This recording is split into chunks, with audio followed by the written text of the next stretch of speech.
Welcome to the 1000 Nights and 1 Night. Now, when it was the 763rd night, she continued, It hath reached me, O auspicious king, that when Said, son of Wazir Faris, had read to Sayf Al-Muluk, son of King Hasim, the writ on the tunic which showed the portraiture of Badi'a Al-Jamal, daughter of Shalal bin Sharkul, a king of the kings of the Moslem, jinns dwelling in Babel city and in the garden of Iram, son of the Ad the Greater, he cried, O my brother, knowest thou of what woman this is the presentment, that we may seek for her? Sayf Al-Muluk replied, No, by Allah, O my brother, I know her not. And Said rejoiced. Come, read this writing on the crown. So Sayf Al-Muluk read it and cried out from his heart's core and very vital, saying, Alas, alas, alas! Quoth Said, O my brother, and the original portrait exists, and her name be Badi'a Al-Jamal, and she abide in the world. I will hasten to seek her, that thou mayest win thy will without delay.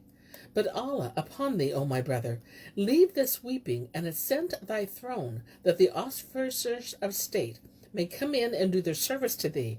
And in the undurn, do thou summon the merchants and fakers and travelers and pilgrims and paupers, and ask them of concerning this city and the garden of Iram.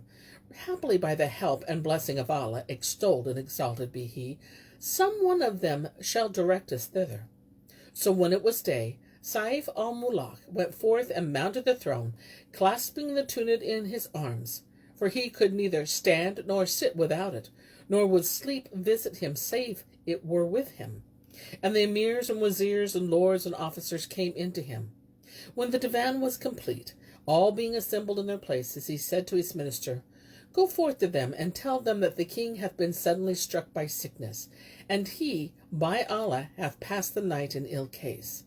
So Said fared forth, and he told the folk what he said, which when the old king Asim heard, he was concerned for his son, and summoning the physicians and astrologers, carried them to Sayf Al-Muluk. They looked at him and prescribed him pistanes and diet drinks, simples and medicinal waters, and wrote him carrots, and incensed him with nad and aloes wood and ambergris 3 days' space. But his malady persisted 3 months, till King Asim was wroth with the leeches, and said to them, Woe be to you, old dogs! What? Are you all of impotent to cure my son? Except ye heal him forthright, I will put the whole of you to death. The archer replied, O king of the age, in very sooth, we know that this is thy son, and thou wottest that we fail not of diligence in tending a stranger, so how much more with medicing thy son? But thy son is afflicted with a malady hard to heal, which if thou desire to know, we will discover it to thee. Quoth Asim, What then find ye to be the malady of my son? And quoth the leech, O king of the age, thy son is in love, and he loveth one to whose enjoyment he hath no way to access. At this the king was wroth, and asked, How know ye that my son is in love, and how come love to him? And they answered, Inquire of his wazir and brother Said, for he knoweth his case. And the king rose and repaired to his private closet, and summoning Said, said to him, Tell me the truth of thy brother's malady. But Said replied, I know it not. So King Asim said to the sworder, Take Said and bind his eyes and strike his neck. Whereupon Said feared for himself and cried, O king of the age, grant me immunity. Replied the king, Speak, and thou shalt have it. Thy son is in love. With whom is he in love? With the king's daughter of the Jan. And where could he have spied a daughter of the Jinn? Her portrait was wrought on the tunic that was in the bundle given thee by Solomon, prophet of Allah. When the king heard this, he rose, and going to Sayf Al-Muluk, said to him, O my son, what hath afflicted thee?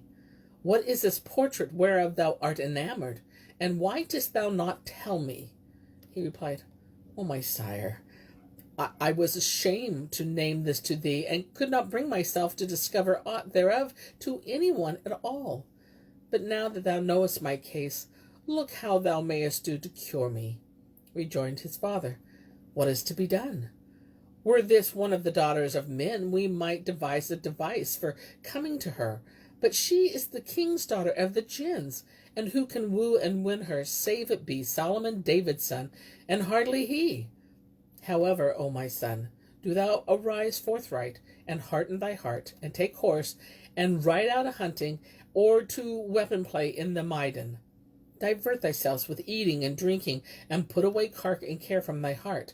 And I will bring thee 100 maids of the daughters of king, for thou hast no need to the daughters of the Jan, over whom we lack control, and of kind other than ours. But he said, I cannot renounce her, nor will I seek other than her. Asked King Asim, How then shall we do, O my son? Asked King Asim, How then shall we do, O my son? And Sayf Al-Muluk answered, Bring us all the merchants and travelers and wanderers in the city, that we may question them thereof. Peradventure, Allah will lead us to the city of Babel and the garden of Iram. So King Asim bade summon to all the merchants in the city, and strangers and sea captains, and all came and inquired of him anent the city of Babel and its peninsula and the garden of Iram. But none of them knew these places, nor could any give him tidings thereof. However, when the seance broke up, one of them said, O king of the age, and thou be minded to keen this thing up, and to hie thee to the land of China, for it hath a vast city, and a safe wherein are store of rarities and things of price, and folk of all kinds. And thou shalt not come to the knowledge of this city and garden but from its folk. It may be one of them will direct thee to that which thou seekest. Whereupon quoth Sayf Al-Muluk, O my sire, equip me a ship, and that I may fare to the China land, and do thou rule the reign in my stead.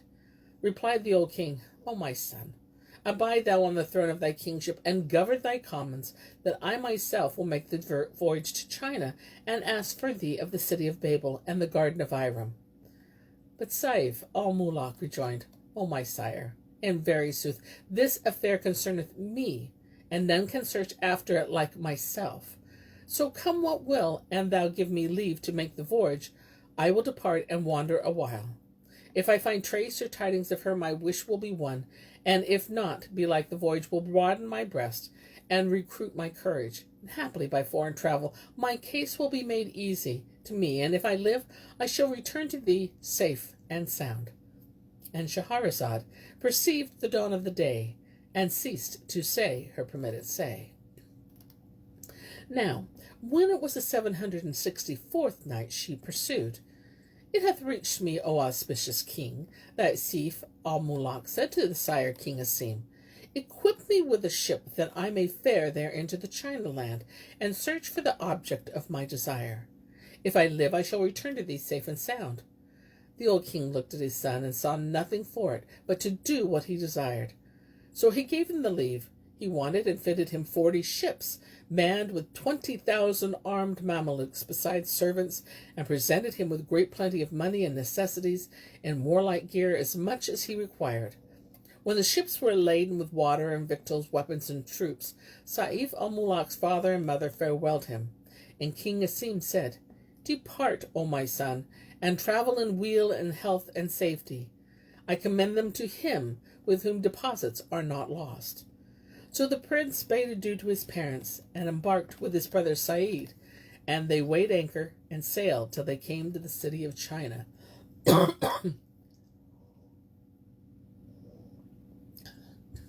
When the Chinamen heard of the coming of 40 ships full of armed men and stores and weapons and hordes, they made sure that these were enemies come to battle with them, and seized them. So they bolted the gates of the town, and made ready for the Mongols.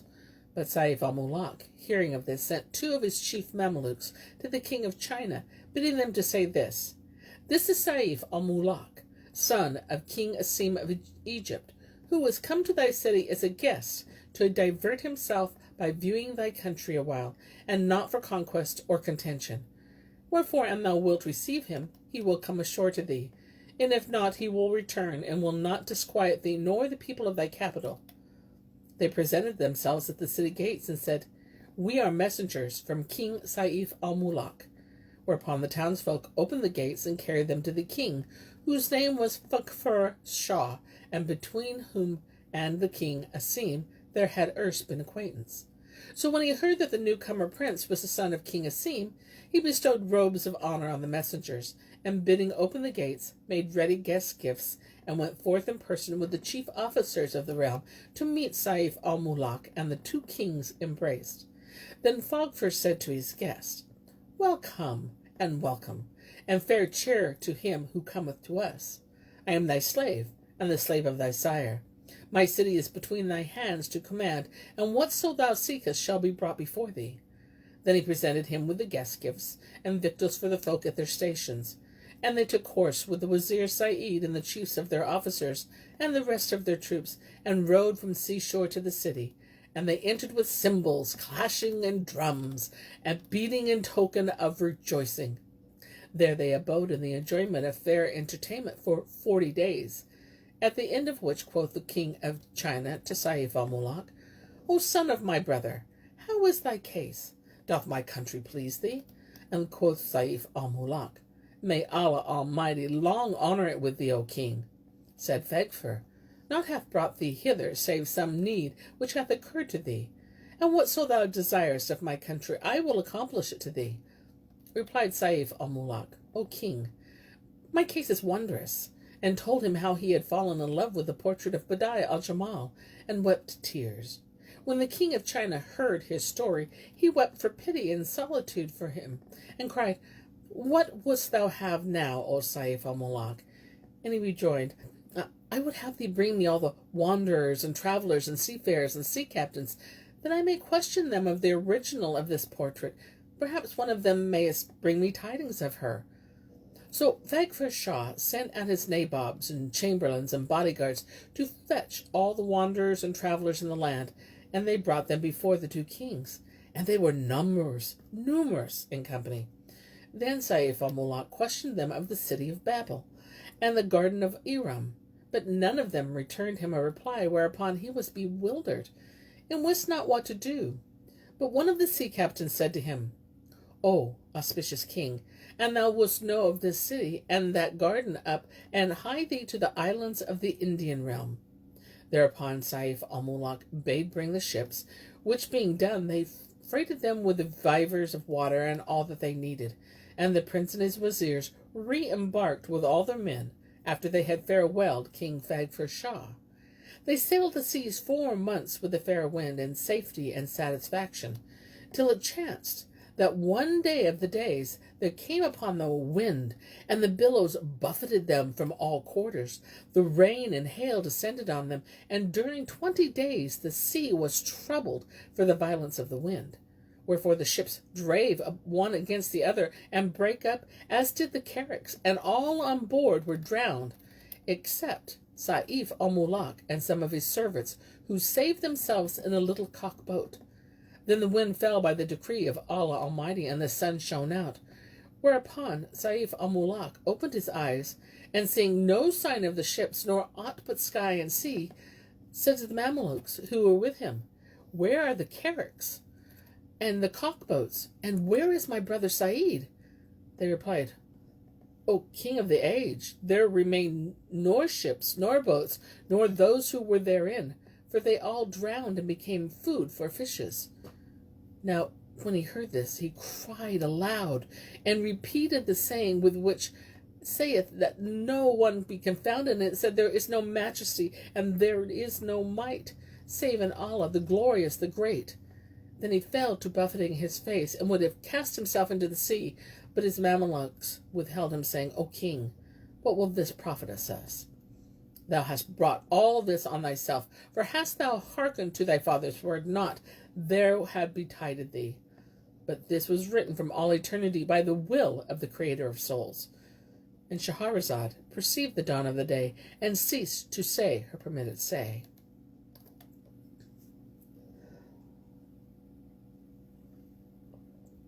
Now, when it was the 765th night, she resumed, It hath reached me, O auspicious king, that when Sayf Al-Muluk would have cast himself into the main, his Mamelukes withheld him, saying, What will this profit thee?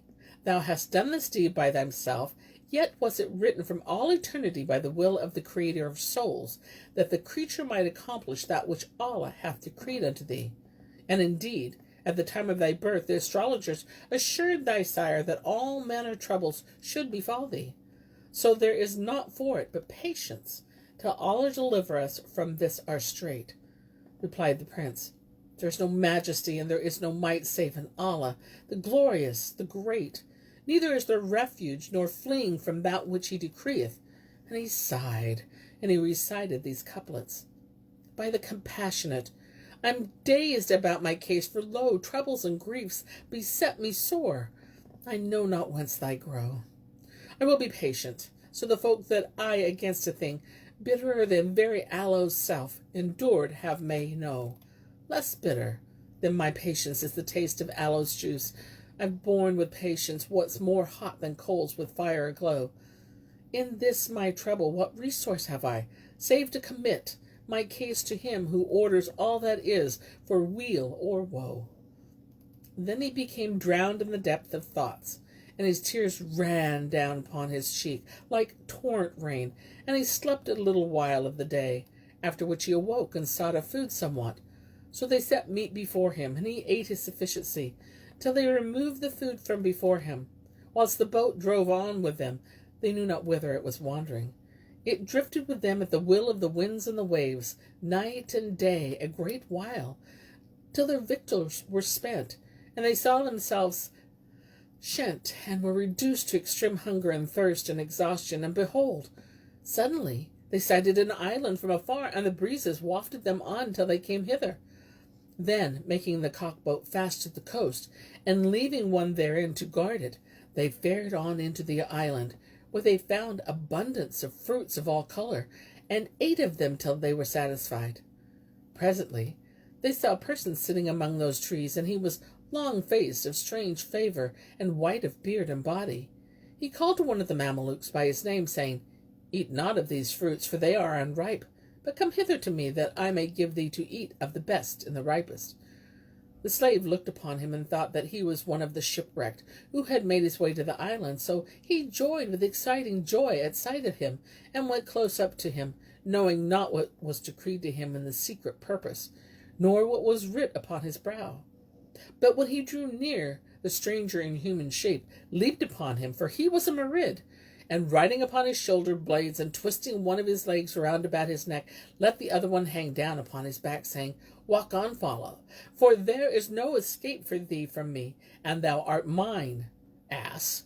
Thereupon Mameluke fell a-weeping, and cried out to his comrades, Alas, my lord, flee ye forth of this wood, and save yourselves, for one of the dwellers therein hath mounted on my shoulders, and the rest seek you, desiring to ride you like me.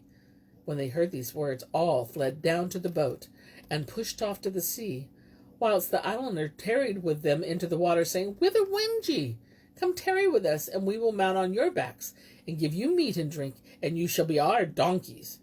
Hearing this, they hastened the more seawards till they left them in the distance, and fared on trusting in Allah Almighty. Nor did they leave faring for a month, till another island rose before them, and thereon they landed. Here they found fruits of various kinds, and busied themselves with eating of them, when behold, they saw from afar, somewhat lying in the road, a hideous creature, as it were, a column of silver. So they went up to it, and one of the men gave it a kick, when lo, it was a thing of human semblance, long of eyes, and cloven of head, and hidden into one of his ears, for he was wont, whereas he lay down to sleep, to spread one ear under his head, and cover his face with the other ear. He snatched up the Mameluke who had kicked him, and carried him off into the middle of the island. And behold, it was all full of ghouls, who ate the sons of Adam. The man cried out to his fellows, Save yourself, for this is the island of the man-eating ghouls, and they mean to tear me to bits and devour me. When they heard these words, they fled back to the boat, without gathering any store of the fruits, and putting out to sea, fared on some days, till it so happened that they came to another island, where they found a high mountain. So they climbed to the top, and there they saw a thick copse. Now they were sore a-hungered, so they took to eating of the fruits. But before they were aware, there came upon them from among the trees black men of terrible aspect, each 50 cubits high, with eye-teeth protruding from their mouths like elephant tusks, and laying hands on Sayf Al-Muluk and his company, carried them to their king, whom they found seated on a piece of black felt laid on a rock, and about him was a great company of Zanzibar blacks standing in his service. The blackamoors who had captured the prince and his Mamelukes set them before the king and said to him, "We found these birds among the trees." And the king was sharp set, so he took 2 of his servants and cut their throats and ate them. And Shahrazad perceived the dawn of the day and ceased to say her permitted say. Now, when it was the 766th night, she said, "It hath reached me, O auspicious king, that the Zanzibar blacks took Sayf Al-Muluk and his Mamelukes and set them before the king, saying, 'O king, we came upon these birds among the trees.' Thereupon the king seized 2 of the Mamelukes and cut their throats and ate them, which when Sayf Al-Muluk saw, he feared for himself and wept and repeated these verses. Familiar with my heart are woes in which them I, who shun them, for familiar are great hearts and high. The woes I suffer are not of all a single kind. I have, thank Allah, varied thousands to abide." Then he sighed and repeated these also. "The world hath shot me with its sorrows till my heart is covered with shafts galore. And now, when strike me other shafts must break against the old points, the points that latest pour." When the king heard his weeping and wailing, he said, "Verily these birds have sweet voices, and their song pleaseth me, so put them in cages." So they set them each in his own cage, and hung them up at the king's head, that he might listen to their warbling. On this wise, Sayf Al-Muluk and his Mamelukes abode, and the blackamoors gave them to eat and drink. And now they wept, and now laughed, and now spake, and now were hushed, whilst the king of the blacks delighted in the sound of their voices. And so they continued for a long time.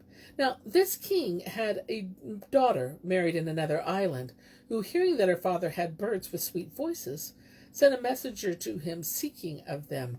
So he sent her by Kosid, Sayf Al-Muluk, and 3 of his men in 4 cages. And when she saw them, they pleased her, and she bade hang them up in a place over her head. The prince fell to marveling at that which had befallen him, and calling to mind his former high and honorable estate, and weeping for himself and the 3 servants, wept for themselves. And the king's daughter deemed that they sang.